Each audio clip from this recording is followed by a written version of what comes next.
South Africa और India के third decider ODI पर, जहां पर सीरीज 1-1 से बराबर हो गया है। तो क्या इस मैच का पिच रिपोर्ट क्या है, विशाखापट्टनम में हाईएस्ट स्कोर कितना है, लोएस्ट कितना स्कोर है, और कौन से सोइल पर खेला जाता है, प्लेइंग 11 चेंजेस हो सकते हैं, इसके बारे में हम बात करने वाले हैं। और इसके जगह पर कौन से प्लेयर आने वाले हैं।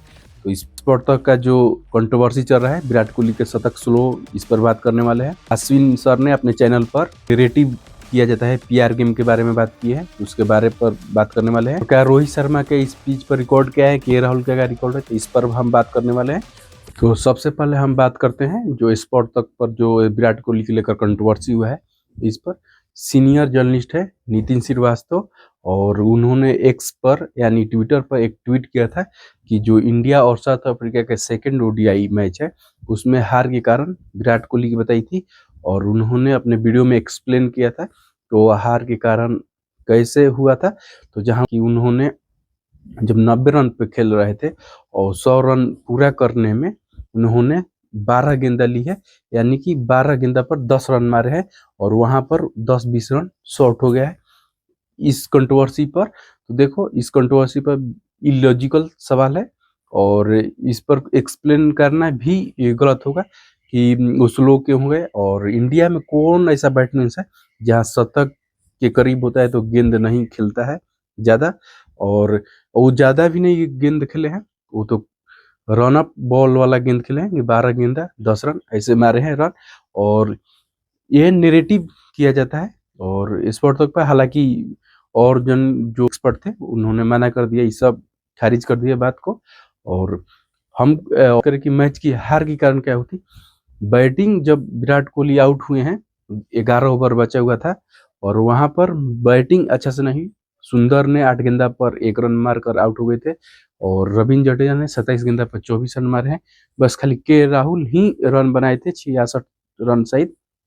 और इंडिया ने 11 ओवर में लगभग 74 रन मारे थे, वहां पर हार के कारण बना था। और रन मैंने शॉर्ट हो गए थे हम लोग 20-25 रन, और हार के कारण मेन बॉलिंग और फील्डिंग बनी थी, जहां पर यशस्वी जायसवाल ने माकरम का 53 रन पर कैच छोड़ा था। और जब मैच इंड हो रहा था, लगभग 4-5 ओवर पहले, अब जब टीम देख रहे थे तो इंडियन प्लेयर की बॉडी लैंग्वेज गिर चुकी थी, और उनके हाथ में से जो सर्कल होता है 30 यार्ड की, उस सर्कल में से सिंगल भाग रहे थे, तो वहां कॉन्फिडेंस गिर गया था। और हमारे इस सीरीज में बॉलिंग लगभग दम खत्म थी, और खास करके परेश कृष्णा को अब बोलना कि भाई मौका नहीं मिला है, उन्होंने जब जब मौका मिला है वो कम से कम 6 रन के ऊपर ही पर ओवर खाए हैं। और कल की बात करें रायपुर की, तो उन्होंने 10 के ऊपर इकोनॉमी से गेंदबाजी की है, और पुल शॉट पर छक्का खाने के बाद भी बाउंसर कर रहे थे, और उनको विकेट तो ऐसा लग रहा था कि लकली मिल जा रहा है। हालांकि एक शानदार यॉर्कर मार के एलबीडब्ल्यू किया था ब्रिड्जी को। और बात करें कि इस पर कंट्रोवर्सी पर, तो ये बीतू का कंट्रोवर्सी है, आप टारगेट कर रहे हैं। और चलते हैं सेकेंड कंट्रोवर्सी पर, जहां पर इन्हीं लोग जैसे जर्नलिस्ट को अश्विन अपने चैनल पर बात की है कि नैरेटिव सेट किया जाता है कि वो बात कर रहे थे ऋतुराज गायकवाड़, और जो एक्स फैक्टर, वो तो नाम नहीं लिए लेकिन सबको मालूम है एक्स फैक्टर कौन चैनल किसके बारे में कहता है। तो अगर आप लोग जाने तो कमेंट जरूर करिएगा। वो एक्स फैक्टर के बारे में बात कर रहे थे कि जैसे इसी चैनल पर बात हो रहा था कि ऋतुराज गायकवाड़ एक ओपनर है, अपने करियर में 1, 2, 3 पर ही मात्र खेले हैं, वो कभी 4 नंबर पर नहीं खेले हैं। जब रांची में जब फर्स्ट ओडीआई था उसमें 8 रन पर आउट हो गए थे, तो उन लोगों का मानना था कि ऋतुराज गायकवाड़ को ओपनिंग कराया जाए। तो वहां पर जायसवाल पहले से अपना सेकंड ओडीआई खेल रहे थे रांची में, और उनको कैसे कराया जाए, तो उनका मानना था कि गायकवाड़ जो 4 नंबर खेल रहे थे उनकी जगह पर ऋषभ पंत खेलना चाहिए। और इसी बात पर अश्विन ने कहा है कि कहाँ से नैरेटिव सेट होता है, वो एक्स फैक्टर क्यों है, जबकि वो तो मैच खेल चुके हैं ऑलरेडी और वहां परफॉर्मेंस नहीं की है। और तब तो ऋतुराज गायकवाड़ खेले हैं, सेकंड ओडीआई में शतक मार दिए, इसी बात के दौरान वो बात की है। और जायज भी है कि जब एक प्लेयर आपको लगता है कि मैच विनर है, लेकिन वो मैच ओडीआई में खास करके और टी20 में नहीं जीता रहे, तो खाए के match winner Rishabh Pant test के लिए वो अभी सबसे, अगर बात किया जाए तो वो सबसे अच्छे हैं टेस्ट क्रिकेट मैच में, और वहां पर वो कारनामा भी देखा है। इसी बात पर अश्विन ने ये बयान दिया है और जो कि ट्विटर पर हड़कंप मच गया है। अब बात करते हैं पिच रिपोर्ट की। यहाँ विशाखापट्टनम में तो यहाँ पर माना जाता है कि एक फ्लाइट विकेट मिलता है और जब ये गर्मी के दिन में खेला जाता है तो जब धूप लगती है विकेट पर तो टर्न मिलता है स्पिनरों का। तो यहाँ ये तो मैच दिसंबर में हो रहा है, अर्ली दिसंबर में, तो पूरी तरीके से फ्लैट विकेट बन जाती है। और इंडिया की बात करें, लगातार 20 टॉस हार चुकी है और पहली टीम बनी है जहां पर अपने 20 टॉस हारी है। और इस पिच पर अभी तक इस ग्राउंड पर 10 मैच हुआ है वनडे का और कुल 10 मैच हुआ है। और बात करें कि जो फर्स्ट बैटिंग करती है वो 3 बार जीती है और सेकंड बैटिंग करते हुए 6 बार जीती है और टाई 1 मैच हुआ है इस ग्राउंड पर। और बात करें कि सबसे हाईएस्ट स्कोर क्या है इस ग्राउंड का, तो 387 रन ही इंडिया ने ही वेस्ट इंडीज को मारे थे 18 दिसंबर 2019 का। और सबसे लोएस्ट स्कोर है 79 रन जब न्यूजीलैंड यहाँ पर ऑल आउट हो गई थी इंडिया के ही खिलाफ, और जिसमें 5 विकेट लिए थे अमित मिश्रा लेग स्पिनर जो हैं उन्होंने 5 विकेट लिए थे। और जो वेस्ट इंडीज का 387 रन वाला इनिंग था उसमें रोहित शर्मा ने मारे थे 159 रन और के राहुल 102 रन।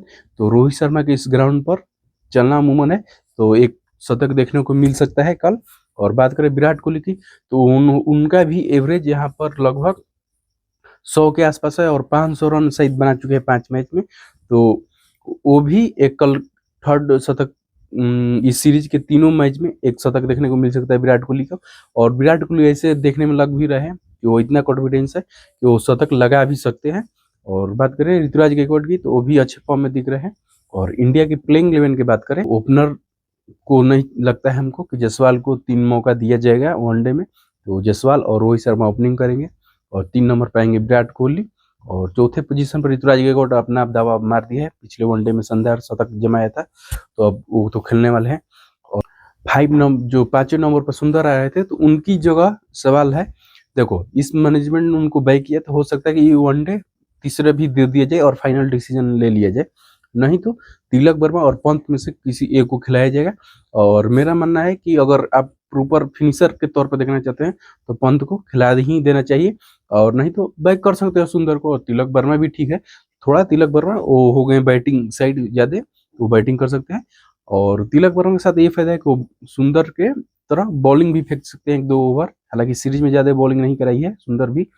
तो और पंत आ गए तो थोड़ा दिक्कत है कि पंत बॉलिंग नहीं करा सकते हैं। और 6 नंबर पर खुद कप्तान के राहुल आएंगे जो कि इस सीरीज में अच्छी बैटिंग की है। फर्स्ट वनडे में थोड़ा फंसे थे लेकिन जाते जाते एक अच्छी इनिंग पर कन्वर्ट कर दिए थे और सेकंड मैच में तो जबरदस्त इनिंग खेले हैं। और 7 नंबर पर बात करें तो रविंद्र जडेजा खेलेंगे और इनका सीरीज फर्स्ट इनिंग में बहुत अच्छे खेले थे, फिनिश किए थे, लेकिन सेकंड इनिंग में मैच के हार के कारण में से एक थे रविंद्र जडेजा। और आएंगे हर्षित राणा जो बॉलिंग में भी फर्स्ट इनिंग में विकेट महंगे साबित हुए थे लेकिन विकेट ले लिए थे। और यहाँ पर जो सेकंड मैच हुआ था यहाँ पर वो थोड़ा विकेट नहीं ले पाए थे, 2 ही शायद विकेट ले पाए थे और महंगा भी साबित हुए थे, तो इनको देखना होगा। और ये खेलेंगे हर्षित राणा खेलेंगे। और बात करें 9वें नंबर पर तो कुलदीप यादव ये भी खेलेंगे। तो इनका जो रांची वाला मैच हुआ था पहला, उसमें इनका मैच टर्निंग करने में इनका ही हाथ था, वो भी मैच हम लोग 17 रन से जीते थे। तो इनके ही गेंदबाजी में 1 ओवर में 2 विकेट लिए थे जो कि दोनों खतरनाक दिख रहे थे। और बात करें 10 नंबर पर तो देखो असरदीप सिंह इस सीरीज के बेस्ट बॉलर थे और मेरा मानना है कि बुमराह अगर नहीं है तो ये मेन गेंदबाज बनते हैं असरदीप सिंह।